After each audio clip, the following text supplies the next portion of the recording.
what's the reason I'm in KL, Malaysia right now, and it's because of this man right here, Planet Tan Steve. How you doing? Yep, good. How you doing, CJ? All right, so on the previous videos, I've been talking about the mindset that you need to have in business. Like you know, my channel is about trying to stimulate thought and get in the psychology of finance and business.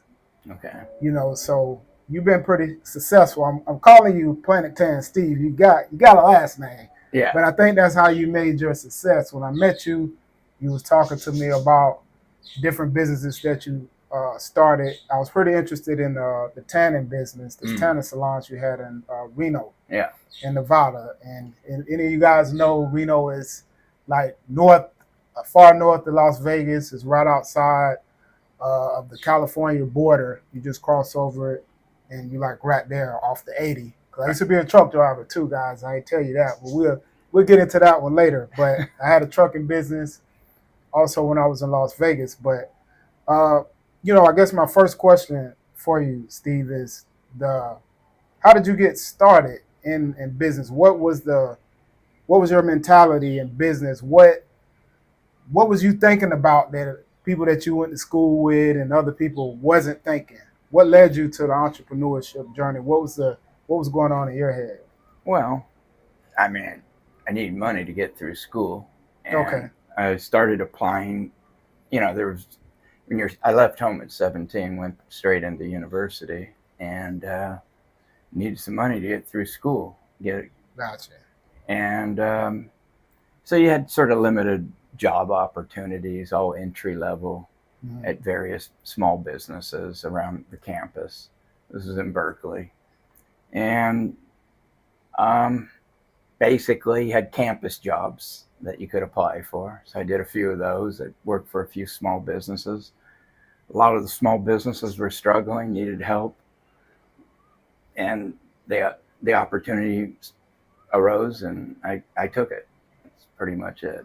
Okay, okay. So, did you see anybody else around you? Like you say, you went to UC Berkeley, so you know probably a pretty high influential school with other people maybe in finance, economics, Yeah, Silicon Valley. You have different people that you probably went to school with that were thinking different, probably well, more I mean, corporate than entrepreneurship. But was that the place that kind of sparked the idea of entrepreneurship? So I can get oh out of yeah. this, Well, the Bay Area is the just the Bay most Area. entrepreneurial place there is, Yeah. and Silicon Valley was in its early days, actually during the 70s.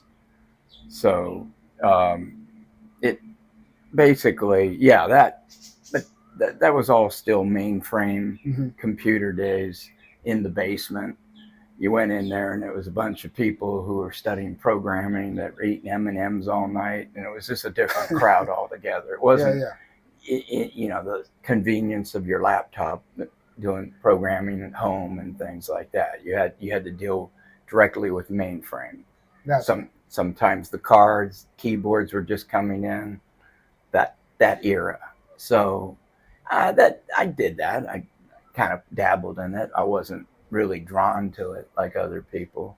I was more drawn to your basic service businesses, Yeah. whether it's So the food.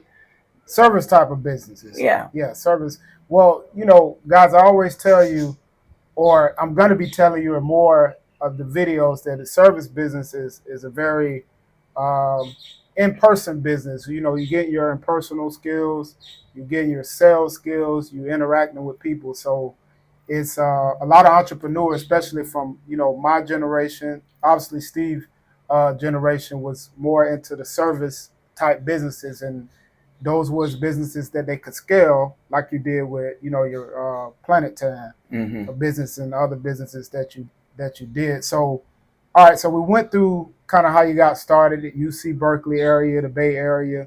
So I know I want to jump to KL where we at now. Like, what Okay. was the international factor in business? Like, what are some of the things that spark Well, your mind to do business by overseas? the time I came here, relocated here after I sold the businesses in Reno, Yeah. I'd already spent quite a bit of time in the Far East. probably about 15 years. Okay, so what? So I've been back and forth prior to that. So what was the reason? Was that just exploring Asia? What was the reason? Well, what were you doing at that time? I graduated at the beginning of the 80s, and the job opportunities in San Francisco were horrible. Okay. It was at the depth of that depression. It was just at the beginning of the Reagan years, and the opportunities were subsistent. Okay. And I lived better as a student than I would as a full-time worker. Gotcha. So I was looking for a different plan. I kind of already ran a couple businesses, mm-hmm. and actually one I acquired and sold. So I already had all the basic skills. Okay.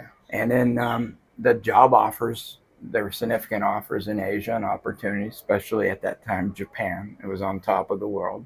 Shot into Tokyo, got an offer there to stay. So you were a teacher? You were teaching? That time I did a combination of teaching, writing. So okay, teaching and writing. It was a combination of the two.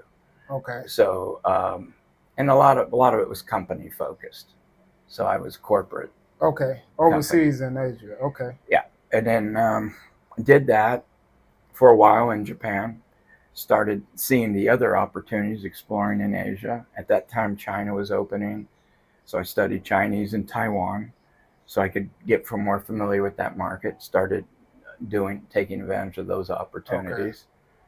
Okay. After that, because of family and personal things and my mom and her health, I returned to the U.S. in the late 80s. So did you learn any languages? Did you learn other languages when you went to Asia? Did that open you up as far as opportunities? Oh yeah, overseas. Yeah, you should always learn the local language. Okay. So, and you either stay with it and then keep improving it, or you stop using it and you kind of lose it. And okay. So you've got to kind of decide. You got to follow your path where you like. Yeah. Some people like to live here, and I have friends still I worked with in the 80s. They're still there to this day. Gotcha. Okay, since the 80s, they never even ventured out. They didn't. I don't even think they even made it to Hong Kong or anything. Yeah. When I say Japan was it, but I explored the whole thing. I did 55 countries before I was 25. 55 countries. So I talked about this in my other videos. I've been to over 20 different countries. Planetarian Steve here, he's been to a lot of countries. So that is a very, I would say, a great thing to do. Any entrepreneurs or people that's watching, exploring different countries, that will open up your mind, that will broaden your horizons to what else is out there. Not just America, not just your city, not just your state. You really got to explore. I got there by the military. Planetarian Steve here, he's a world traveler, to say least, but those are some of the things that you need to have in business, is just being able to see outside of the box. And I know your successes with, going back to the tanning business, was that your most profitable business that you had? No, wasn't. No. Well, what was your most... it did okay in the end, but that was, there was a lot of drama involved in different locations, but no. When I first went back to the States, I was going to change direction in my life. I wanted to get involved in sort of outsourcing. At that time was not in infancy, but it was going off. You basically could work abroad, use my skills that I had acquired outside of the U.S. Mm-hmm. and I could utilize them in the Bay Area. What I got involved with is perishable trading into the Tokyo market when I first got back. Okay. Now, is that like commodities? Were you like... Yeah. A lot of it was a variety of dry goods and perishables. Okay. But I focused more on the perishables, and it was everything from delicacies into the Tokyo market, like from California, like matsutake, which is a kind of pine mushroom that goes up from Canada all the way down to Eureka. Okay. I got involved in uni, which is the sea urchin row. We flew 747s at that time straight into the Tokyo market. So Gotcha. you name it, anything for the perishable Japanese market, I did it for about a year, a little Okay. over a year. And then while I was doing that, I met up with different entrepreneurs in the Bay Area and looked at different opportunities because I was selling my service to companies. I was networking Gotcha. the sort of the export game to them. They were trying to get into the Asian market. I met up with these guys that were doing a toy startup company, and that was probably the most profitable. So a toy company. Mm-hmm.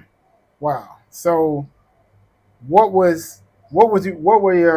you thinking like to even get into that? Did you see the profits? What motivates you Well, I to met two go into guys that had the capital, Okay. and they wanted me for my logistics skills. So Gotcha. I already knew how to.